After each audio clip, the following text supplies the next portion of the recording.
Ladies and gentlemen, please protect your credit. Protect your credit. Trust me. But right now I'm just trying to be the best in credit. I didn't mean to stack up like that on you on a Monday. My credit run, my post office run for tomorrow.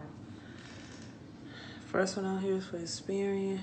You really test me to see what really clean a credit. My little box. Yeah. And because Josh, I'm gonna let you talk right now. But you came through though. You came through in a major way. Y'all. I have wrestled with an alligator. I done tussled with a whale. I done handcuffed lightning, throw thunder in jail. It's a form of racial animus perpetrated against our people. They've devised an actual culture of keeping us impoverished. Many of us have become so complacent with having bad credit or not even knowing how to build a credit profile that because we've learned how to pay our bills month to month or manage to stay alive, we don't even care to fix it. We've become complacent with the fact like, hey, I got bad credit, so you know what? It is what it is. I want you all to get out of that mentality.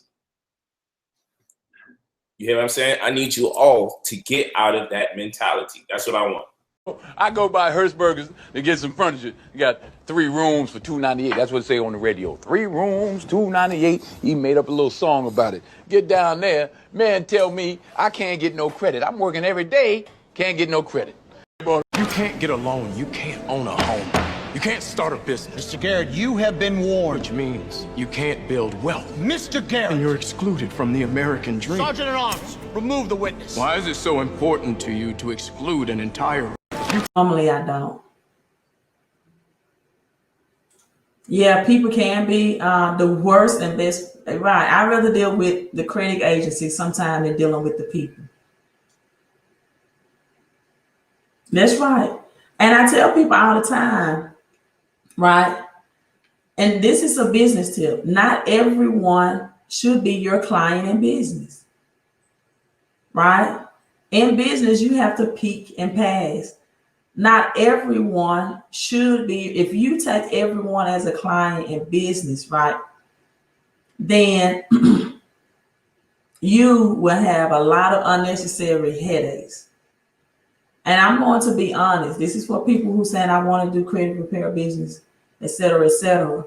The people that you usually charge the less give you the biggest headaches. The lower paying accounts, normally, right? Normally, not all the time, are the biggest headaches. The people that invest, usually thousands, have a different mindset and mentality, right? It is absolutely unbelievable. Now, I'm not saying that, people that haven't invested thousands haven't got frustrated and impatient, but normally people that invest hundreds over thousands, and this is why I really changed my credit consultation. I used to charge like $50 for a credit consultation, and then I went to $75, and then I went to $125 because I only want to attract a certain mindset of people, right? And this is what I tell people all the time. The credit consultation is not to just get a quote and then a plan of action of what it will be to work with me. All right. I'm going to use this analogy for you, and then we're going to get into the topic, right? I hope I can drop my mic without disconnecting the plug. It's just like if you go see a doctor and you feel like you know what's wrong with you, right? Let's say you're a person who commonly get upper respiratory infections, for example. And it's allergy season, and now you have an upper respiratory infection, and you go tell the doctor, look, doc, I have an upper respiratory infection. I know what I have. You don't have to give me a diagnosis, but the doctor still would diagnose you, right? Despite you feeling like you know what's wrong with you. And after the diagnosis, let's say the doctor affirms that it is what you thought it was, it's an upper respiratory infection. Now the doctor writes you out a prescription, right? A prescription. Take it to your local pharmacy. Here you go. This is prescription you need. However, you get billed for that diagnosis, the doctor's time, and that doctor's visit. You don't ask your doctor, why did you charge me for that diagnosis if I told you what was wrong with me, right? I knew what my symptoms were. I told you it was an upper respiratory infection. You didn't have to point. However, number one, the doctor's time, right? He could choose to see you who want free services over paying patients who will pay. So number one, you pay for the time. Number two, you pay for the expertise. Because even though you know what your body is like and what the symptoms are for upper respiratory, it could have in fact turned out to be the flu or pneumonia, something more serious. So you have to ensure that what you know through an expert is correct. Number, what was I on 2, 3, 4, whatever number I'm on. Next point, you cannot get that prescription filled, right, without the doctor writing you the prescription to take to the pharmacy. And so although you may know what's wrong, if you never get access to the doctor, right, to get you the prescription, you can't get the necessary treatment to cure your ailments or whatever your conditions are. So likewise with me, you might know, Queen, I know what's wrong with my credit. I have 3 collections. I need those 3 collections off. Right? I already know what's hurting my credit report. However, you're not going to get access to me if you want me to take out my time to analyze and look at your credit report to make sure that's all wrong with it. For me to then write you a prescription so you can know what it's going to cost you now to get the plan of action. And then you don't take it to the pharmacy, right, and say, well, you know, I've already paid for the doctor visit, so why do I have to pay for my medication now? Some people ask me questions like, is the $125 for credit repair? No.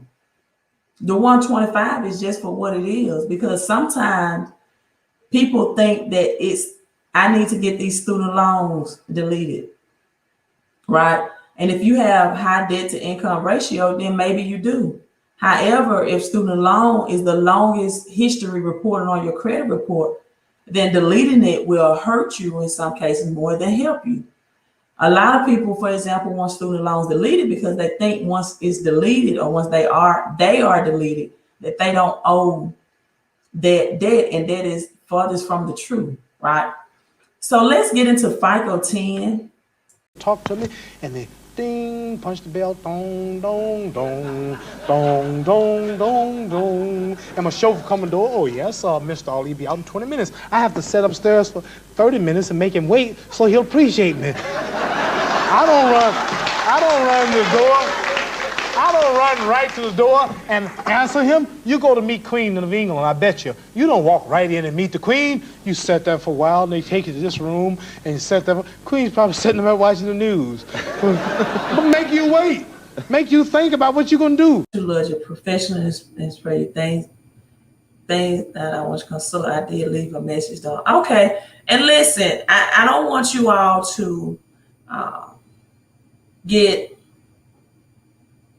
I guess, deterred from sending me messages, right?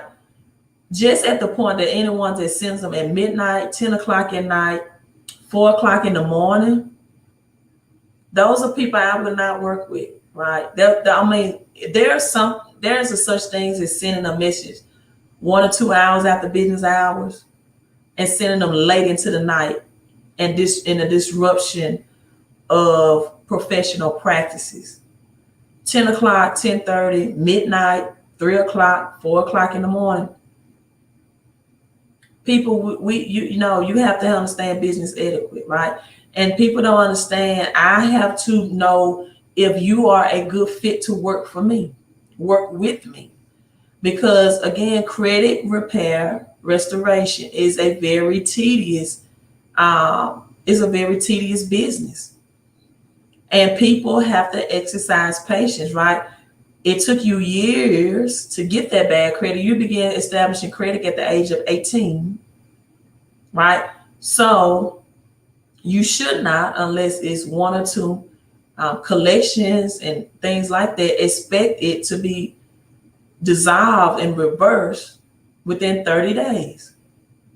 So if you show impatience by sending text messages that late in the night, right, then those one of the key signs for me that you will not be a good match for me to work with you.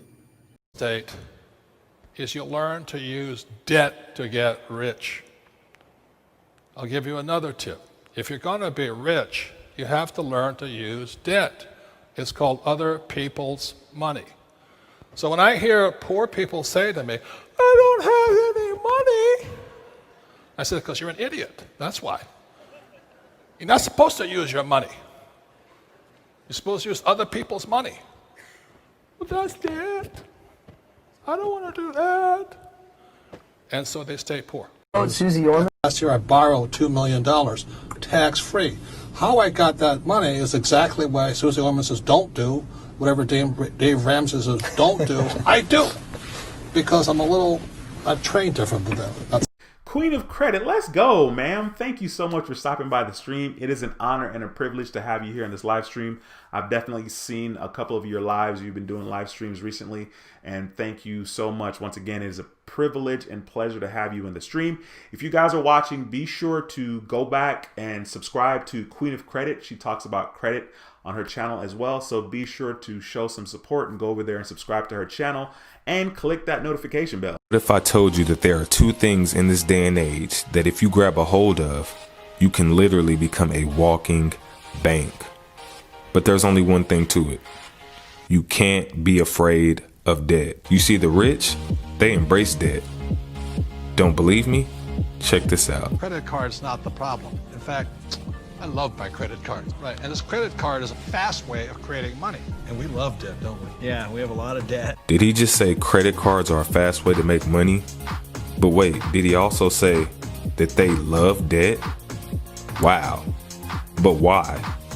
Because they know that if you can get rich without using your own money, then why not? That way your money can go to work for you instead of you working for the money.